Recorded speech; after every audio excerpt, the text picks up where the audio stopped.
আকুল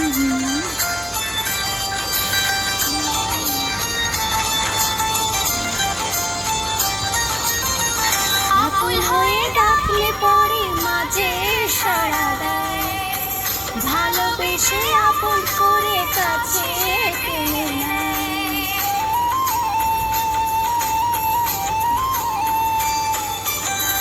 আকুল হয়ে ডাকলে পরে মাঝে সাড়া দেয়, ভালোবেসে আপন করে কাছে টেনে নেয়। ফকির কিংবা রাজা মা পাপীকে দেয় সাজা, ফকির কিংবা রাজা মা পাপীকে দেয় সাজা। জেনে শুনে কেউ যেন পাপ করো না।